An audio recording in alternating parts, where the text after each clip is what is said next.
close your eyes and breathe slowly. Far away, the Andes Mountains rise, quiet and calm, wrapped in gentle mist. Here, long ago, lived the Inca, a people who walked with the rhythm of nature. Tonight, we follow their world softly, not in haste, but like a breeze over stone, like water flowing through valleys. Let each word guide you into rest, carrying you deeper into the peace of their mountains, until sleep gently finds you. High in the towering Andes, where clouds drift slowly across jagged peaks, the story of the Inca begins. Their kingdom, carved into mountainsides and valleys, feels less like an empire and more like a dream shaped by stone and sky.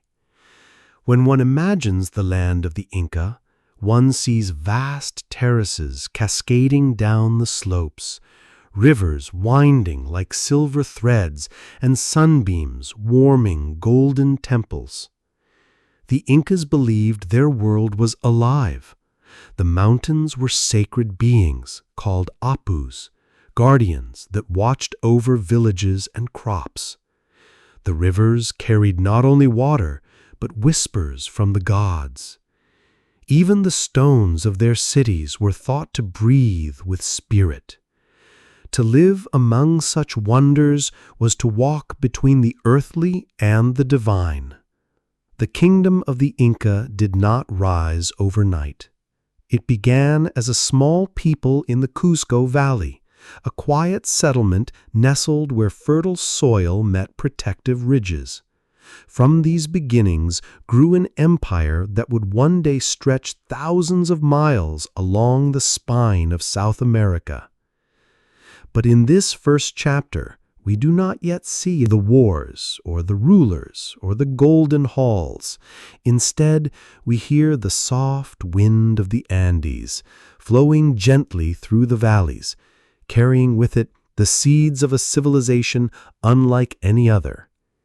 It is a sound that comforts, like a lullaby from the earth itself, inviting you to rest, to close your eyes, and to dream of the land where the Inca once walked. In the heart of the Andes, the city of Cusco was more than stone walls and narrow streets. To the Inca, it was the center of the universe, the navel of the world. According to their stories, it was founded by Manco Capac and Mama Oclo, children of the sun, who emerged from the sacred waters of Lake Titicaca to bring order to humankind. Cusco began modestly, with simple dwellings and carefully laid foundations. Yet, even in its earliest days, there was a sense of sacred purpose. The city was designed like a great puma, a living symbol of strength.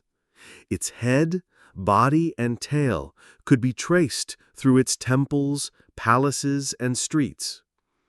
Every stone, every pathway, aligned with the heavens above. Life in early Cusco moved with the rhythm of nature. Farmers planted potatoes and maize, tending to terraces that curved along the hillsides.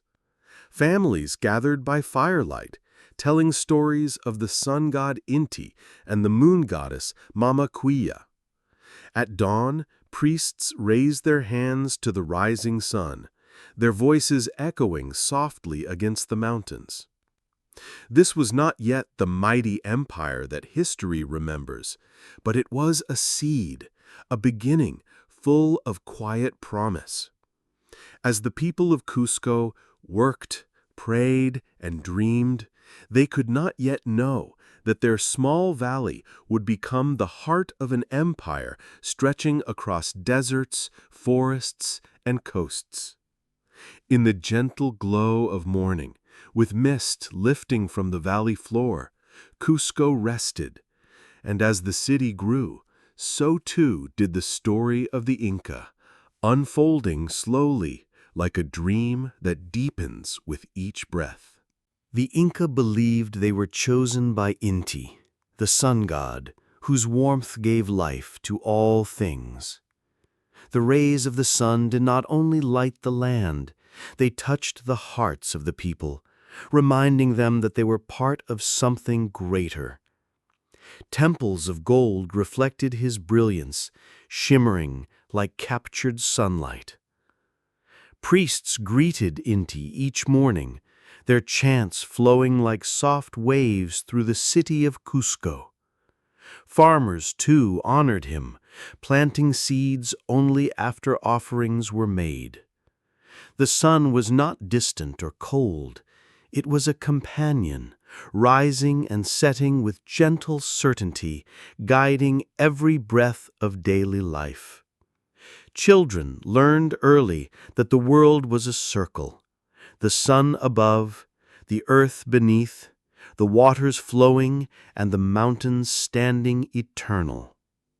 To live well was to live in balance with all these forces.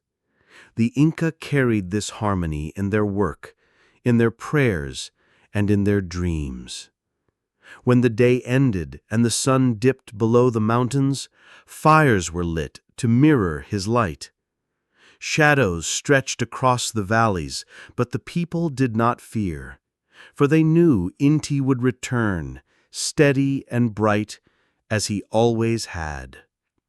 It is comforting, even now, to imagine a people so certain of the sun's embrace.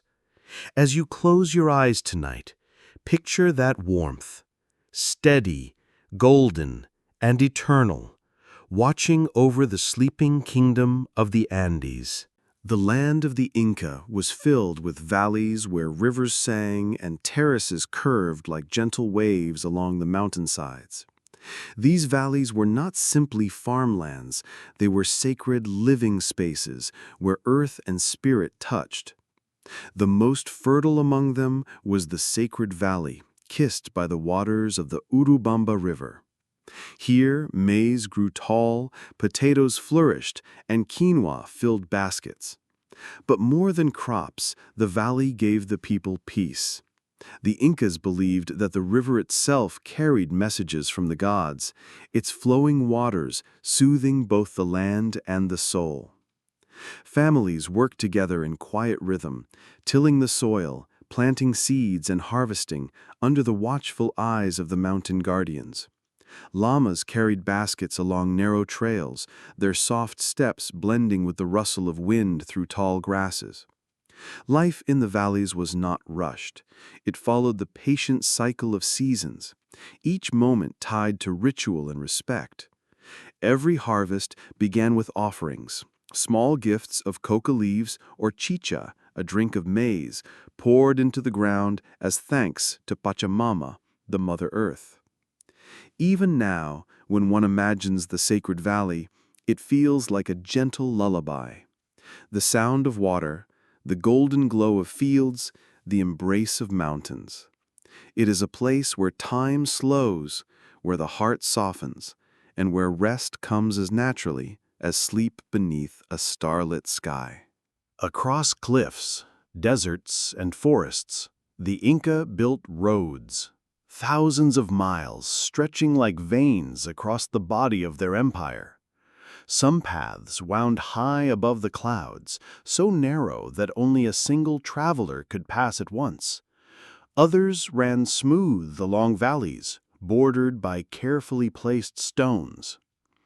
The road system, called Kapak Nan, was not just a way to move armies or goods. It was a way to connect people, villages, and sacred sites. Messengers called chasquis ran tirelessly along these paths, carrying messages on woven cords. They moved with quiet discipline, passing information from one to another, like whispers traveling on the wind.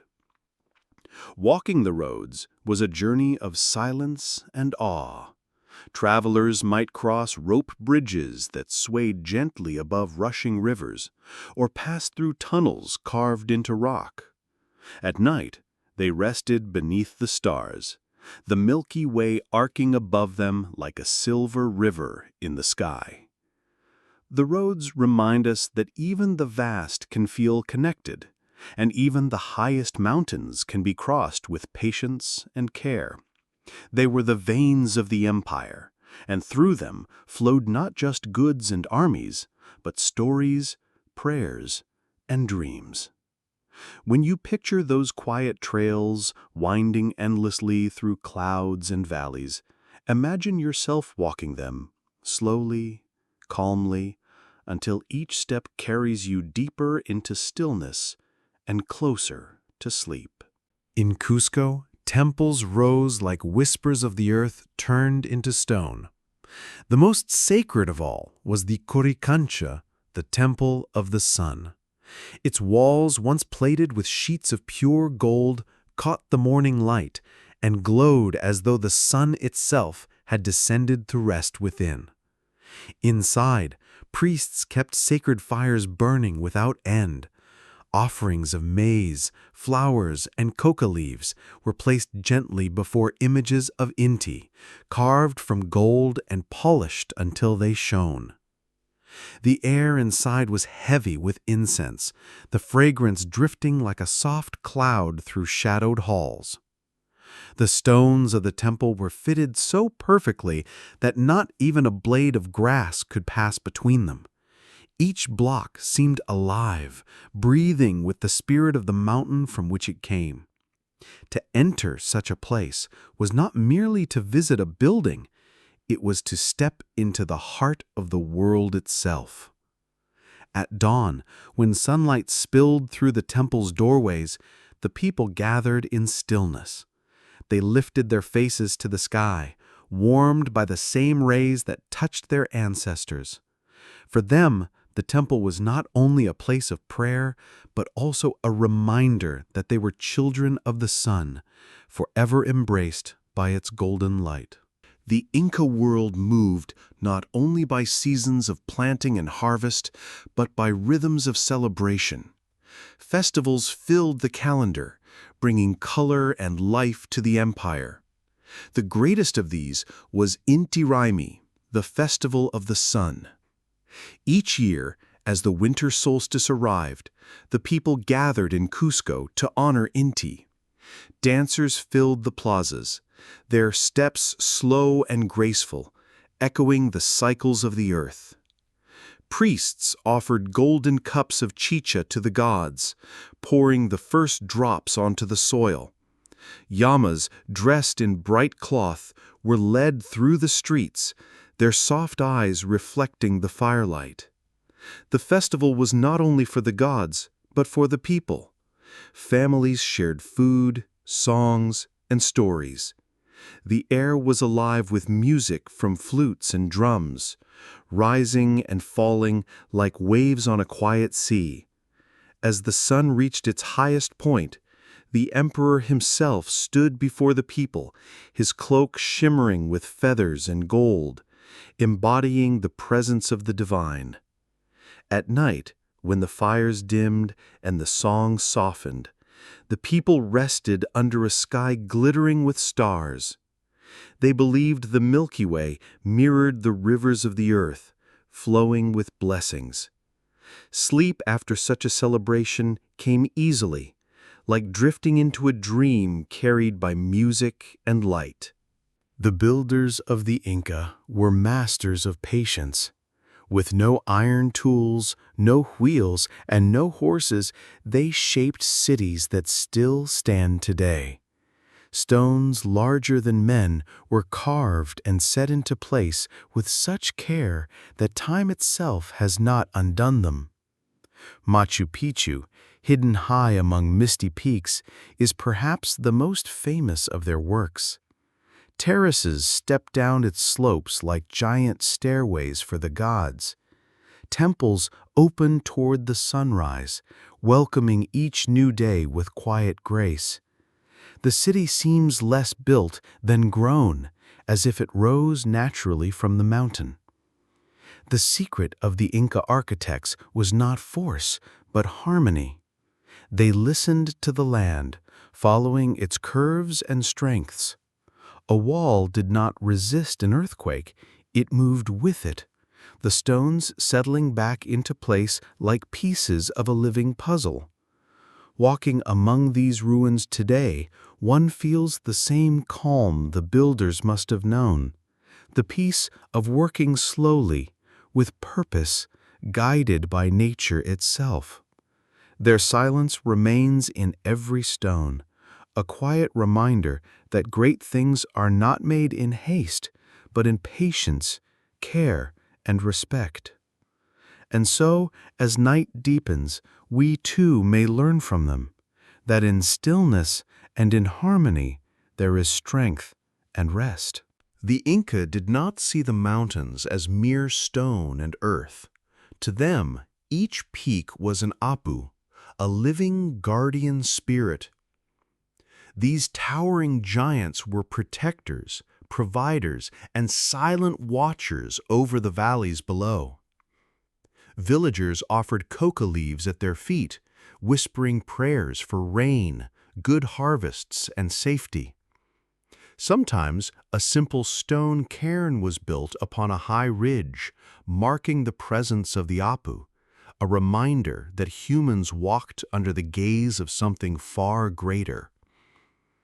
The people believed that the Apus could hear the wind, taste the waters, and feel the footsteps of every traveler.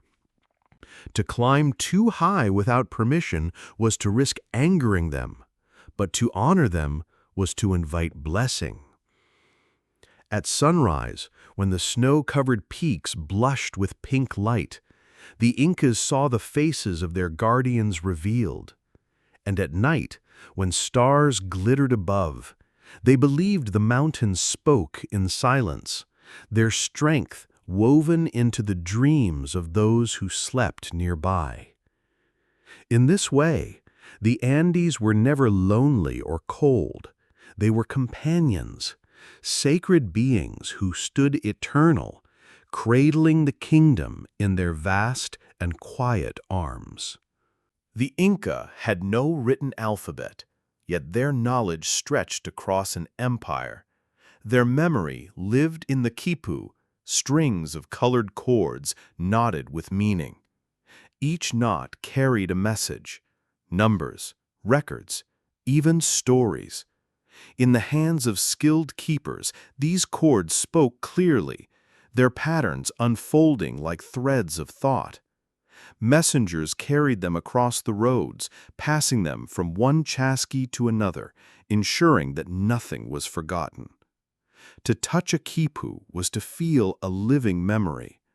The cords swayed softly in the wind, like strands of hair or roots binding the people to their past. They were more than tools. They were guardians of knowledge, quiet and precise. Even now, the full language of the quipu remains a mystery. But perhaps that mystery itself is soothing, reminding us that not all things must be fully known. Some truths can remain soft, like whispers at the edge of sleep, woven into silence and shadow. At the heart of the empire stood the Sapa Inca, the emperor, son of the sun. Draped in fine cloth and crowned with a golden headdress, he was both ruler and divine presence.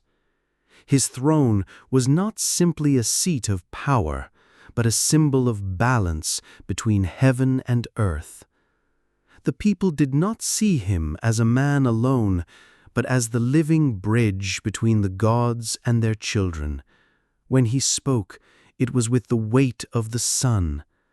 When he walked, he was carried on litters of gold, surrounded by nobles, priests, and warriors, each step measured and solemn. Yet even in his majesty, the emperor was bound by responsibility. His duty was to ensure the people's well-being, that the terraces were planted, the festivals honored, the roads kept safe. His greatness was not in his wealth, but in his care. At night, the emperor too would look to the stars, the same stars his people watched. In that shared silence, ruler and farmer, priest and child, all were united under the eternal sky, equal in the presence of the gods, equal in the embrace of sleep. The strength of the Inca Empire rested upon its fields. From the high terraces to the low valleys, the people grew maize, potatoes, quinoa, and beans. Every stone terrace carved into the mountain was like a stairway to the sky, each step holding soil carefully placed by hand. The Incas worked together, guided by the principle of Aini, reciprocity. Neighbors helped one another plant, harvest, and share food. No family stood alone, for every hand contributed to the well-being of the whole.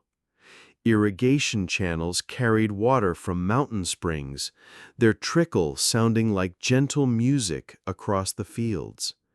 Llamas and alpacas grazed nearby, providing wool and companionship. Farmers planted according to the moon, believing its phases whispered the right time to sow and reap. Even in difficult lands, the Inca coaxed life from the soil. They saw farming not as labor, but as communion with Pachamama, the Earth Mother.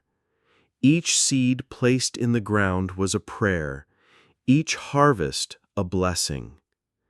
To picture these fields at dusk is to see golden maize swaying softly in the wind, the mountains glowing in the last light of day. A calm settles over the land, carrying with it the promise of rest and nourishment. Among the rituals of the Inca, one stood out for its warmth and comfort: the drinking of chicha, a beverage made from maize. It was not merely a drink, but a bridge between people, gods, and earth. During festivals, golden cups of chicha were lifted toward the sun before the first sip was taken. Priests poured a few drops onto the ground, offering thanks to Pachamama. Only after this blessing could the people drink together. The taste was soft, earthy, and sweet, a reminder of the harvest. Families shared it in gatherings, laughter mixing with the quiet crackle of fire. For travelers, a gourd of chicha brought strength to continue along winding roads. For the emperor, it was part of ceremonies, a symbol of his bond with the divine. The drink itself carried no haste. It invited conversation, song, and peace. To hold a cup of chicha was to hold the essence of the fields, the work of many hands, and the love of the earth. Imagine for a moment sipping it slowly as twilight falls, warmth spreading gently through the body. It is a drink of calm, of rest, and of dreams waiting beyond the firelight. The Inca world was never silent. Music flowed through it like the rivers that crossed the valleys. Flutes made of bone or cane sang softly in the wind. Drums echoed like distant thunder, steady and grounding.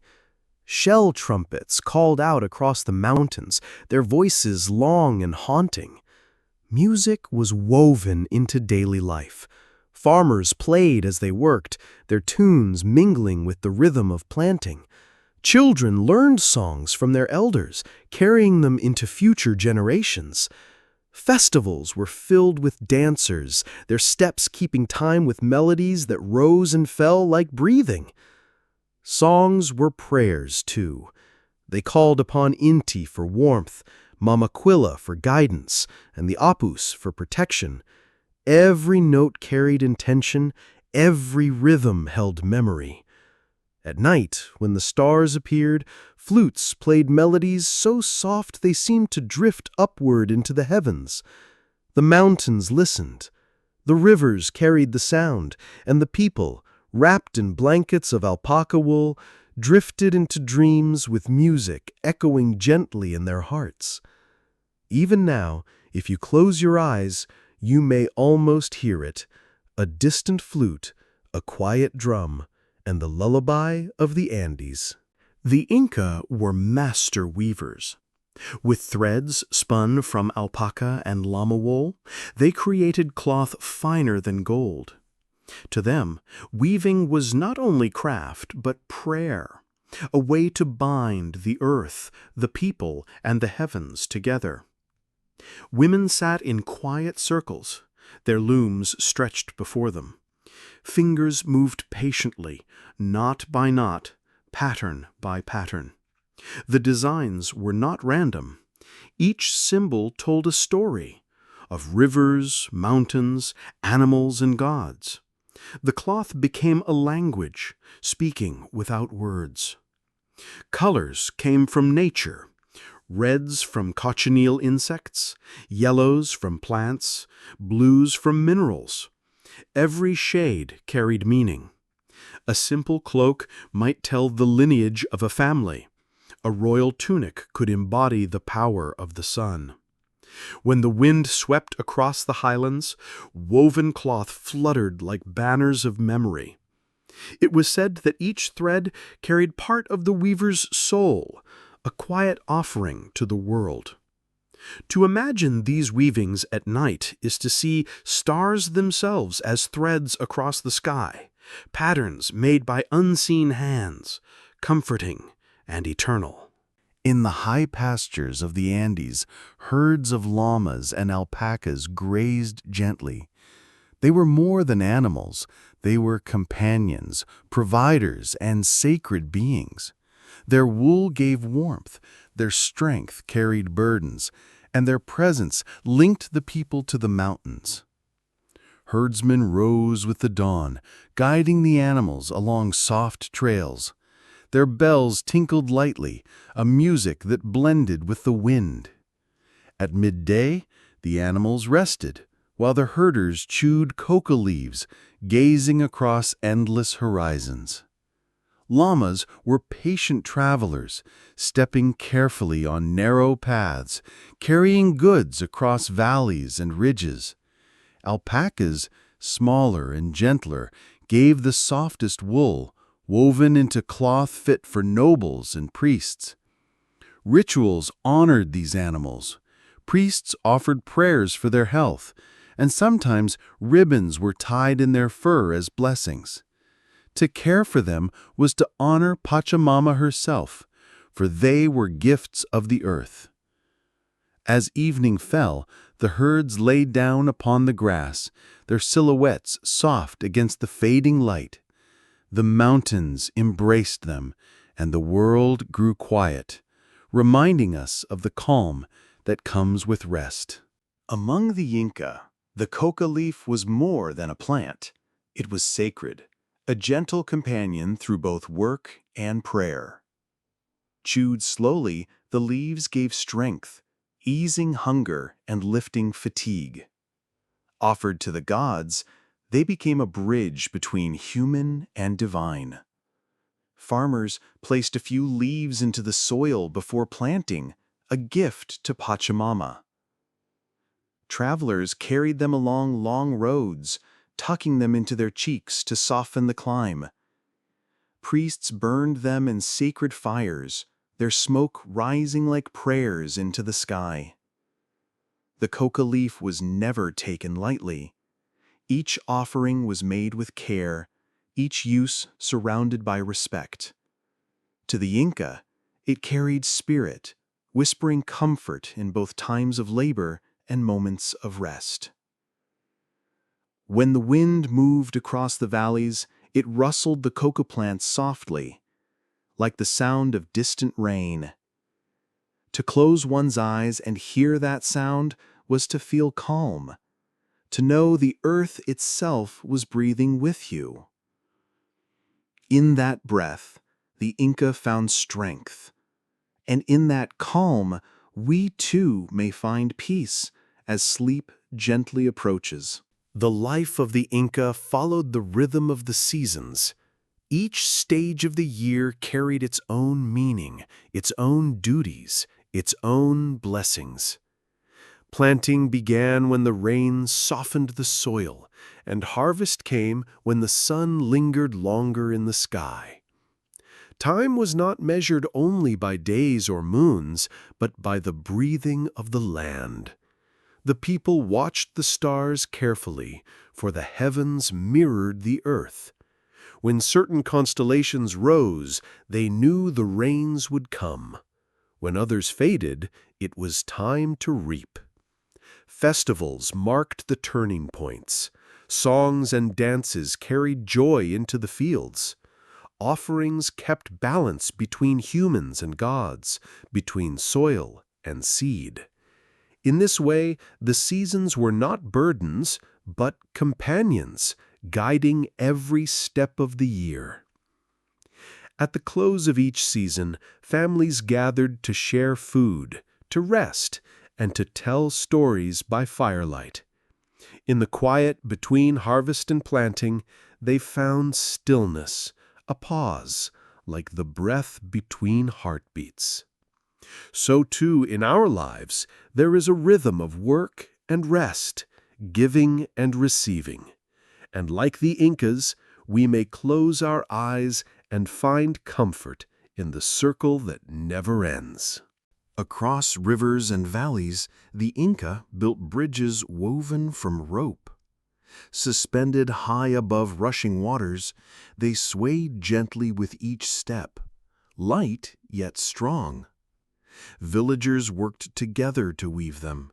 From grass and fiber, strands were twisted, then braided into cables thicker than a man's arm. Slowly, carefully, the bridge grew, stretching across impossible distances. When complete, it joined two sides of the world, turning isolation into connection. Travelers crossed with care, their footsteps in rhythm with the creaking fibers. Messengers ran swiftly, unfearful, as if guided by the gods. Below, the river roared, but above, the bridge floated like a path of air. Each year, the old bridges were renewed. Families gathered, weaving fresh strands, singing as they worked. It was not just construction, but ritual, a reminder that strength is found in unity, and that even fragile fibers, when bound together, can hold the weight of life. To imagine such a bridge is to see trust itself woven into form, swaying softly between earth and sky. And to walk it in your mind is to find balance, step by gentle step, until you drift peacefully into rest. For the Inca, the sky was more than a ceiling of stars. It was alive, filled with gods, animals, and rivers of light. The Milky Way was called Mayu, the celestial river, mirroring the sacred waters that flowed on earth. The people lay on their backs at night, gazing upward, seeing more than points of light. In the dark spaces between stars, they found shapes of llamas, foxes, and serpents, constellations woven from shadow as much as from light. These heavenly beings watched over crops, guided rains, and blessed travelers. Priests studied the heavens carefully. The rising of certain stars marked planting times, while eclipses carried omens. Yet, the sky was not only for the wise. Every child, every farmer could look upward and feel the presence of the divine. At night, the stars shone steadily, unhurried, eternal. The Inca believed their ancestors dwelled among them, watching with quiet love. To sleep beneath that sky was to sleep in the embrace of all who came before. And so tonight, as you close your eyes, Imagine that same river of stars flowing above you, vast, gentle, and timeless, guiding you toward dreams as ancient as the Andes. The Inca knew the earth as both provider of food and keeper of remedies. Healers, known as hempec, carried knowledge passed through generations. Their wisdom came not from books, but from mountains, rivers, and the plants themselves. Leaves soothed fevers, roots calmed pain, flowers were brewed into teas that eased the mind. The coca leaf was sacred in rituals, but also medicine for breath and fatigue. Smoke from burning herbs purified homes, driving away illness and shadow. Healing was more than curing the body. It was balance, between man and nature, between spirit and flesh.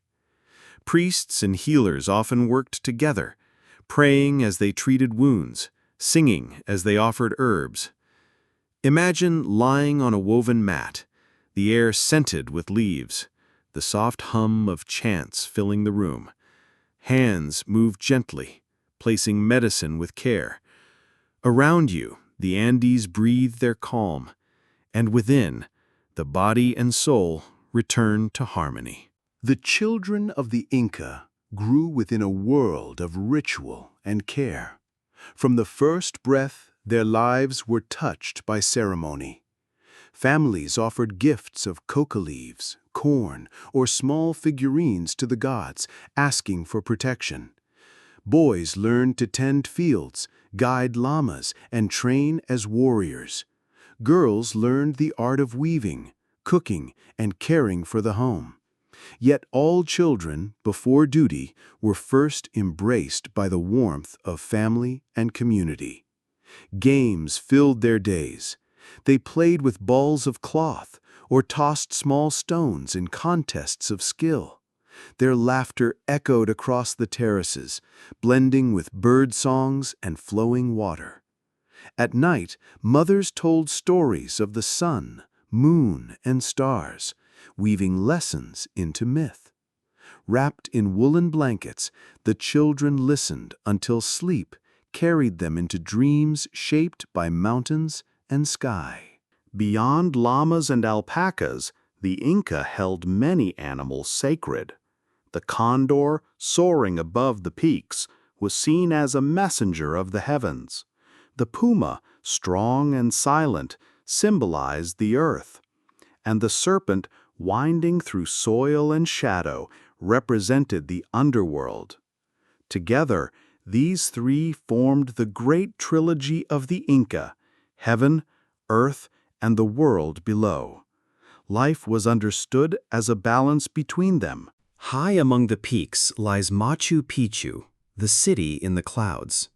Hidden for centuries, it was once a retreat for nobles and priests, a place where earth and sky seemed to meet. Terraces cascaded down its slopes, green against the gray of stone.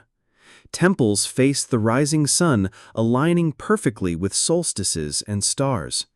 Each stone fit so tightly with the next that time itself could not part them. Life there was quiet, filled with prayer, study, and cultivation. The surrounding mountains stood like guardians, their ridges veiled in mist. Streams trickled through the terraces, their sound a constant lullaby. Today, Machu Picchu still breathes with mystery. Visitors walk its paths in silence, feeling the weight of centuries. To imagine it at dusk, clouds drifting low, the air cool and still, is to step into a dream where time slows and peace deepens. Across the empire, swift-footed runners carried the voice of the Inca. These messengers, called chusquis, traveled the roads tirelessly, bearing quipus and spoken words from one station to the next. Each ran only a short distance before passing the message onward, like a flame carried from hand to hand. In this way, news traveled hundreds of miles in a single day, faster than any horse in faraway lands. The chusquis trained from youth, learning to breathe with the mountains, to see paths where others saw only stone. They carried shells, feathers, or tokens to prove their message is true. Imagine them at dawn, running across rope bridges, their sandals striking stone, their shadows stretching long behind. The wind rushed with them, the mountains echoed their steps, and the empire breathed as one. When night came, the messengers rested, gazing at stars that had guided their path. And like them, we too may rest, carried gently forward by the rhythm of the world.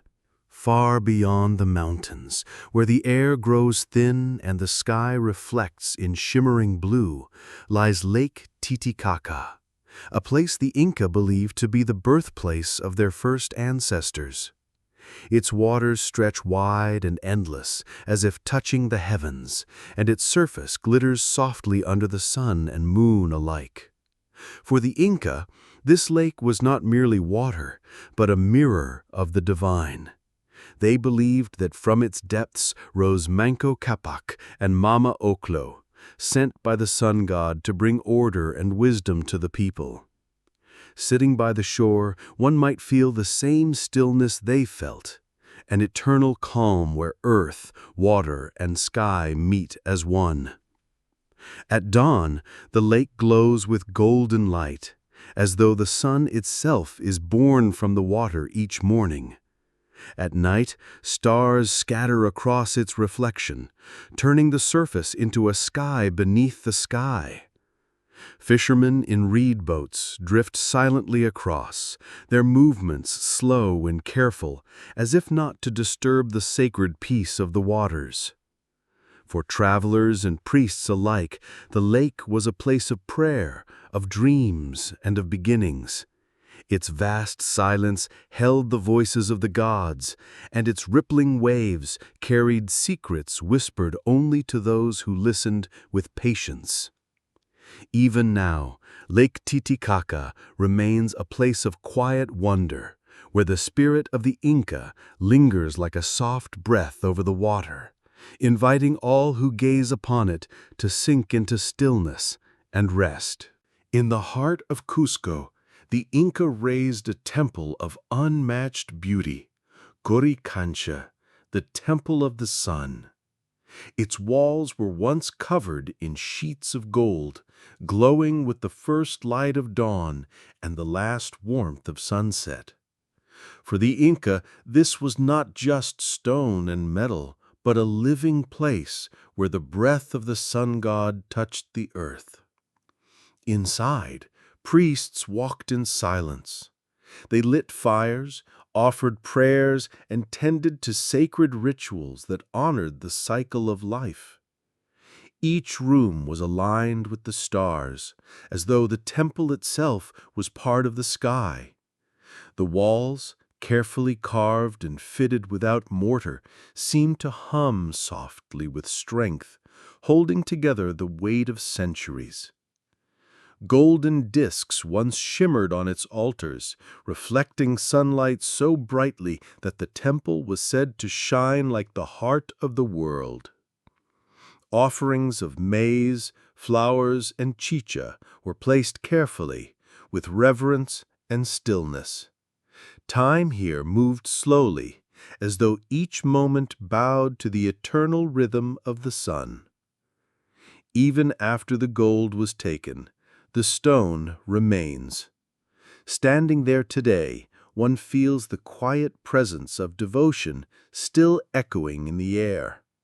The temple holds not just memory, but peace, a sacred calm that lingers, reminding all who come that the Inca lived in harmony with the light of the sky. The Inca were master builders of roads. Across mountains, valleys, and deserts, their pathways stretched for thousands of miles, weaving the empire together like threads in a vast tapestry. These were not simple trails, but carefully laid routes, made with stone, earth, and patience. Travelers walking these roads could feel the rhythm of the land beneath their feet. Each step carried them higher, sometimes so high that the air grew thin and the peaks brushed against the clouds.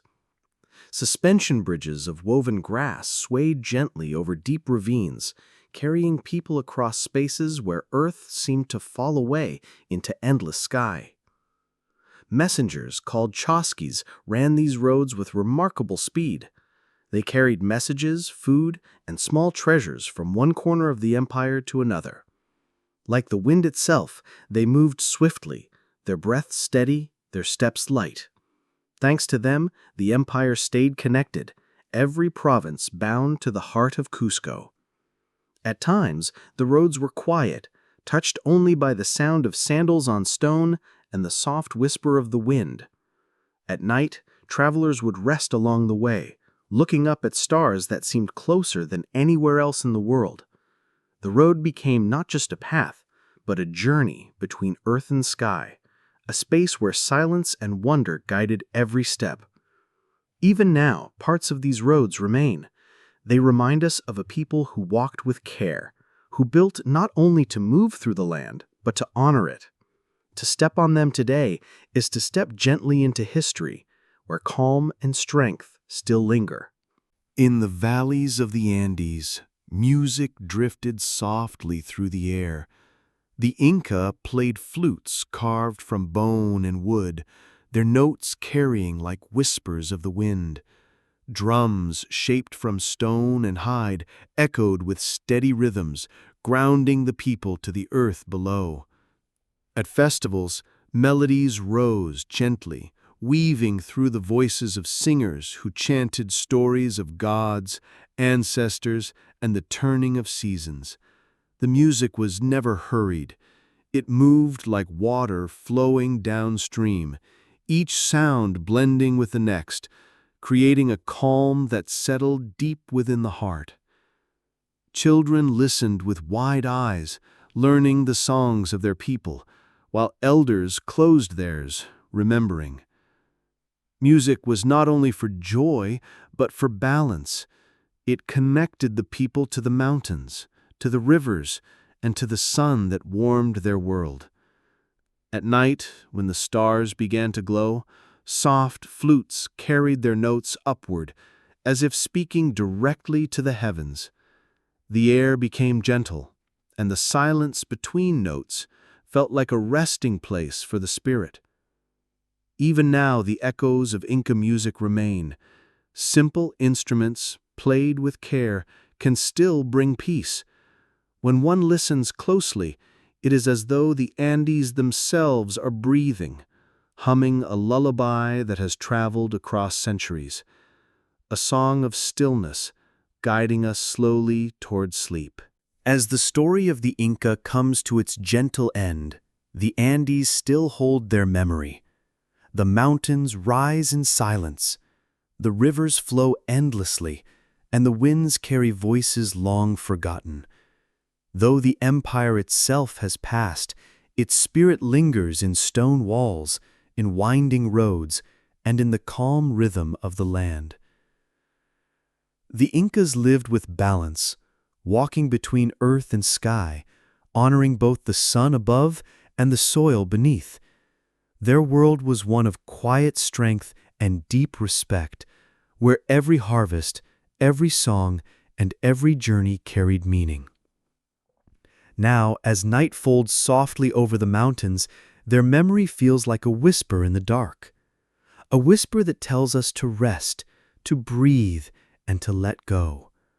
The stars above Cusco still shine, just as they did for the Inca, guiding weary travelers toward peace. And so the empire that once stretched across valleys and peaks becomes a dream, calm, timeless, and endless.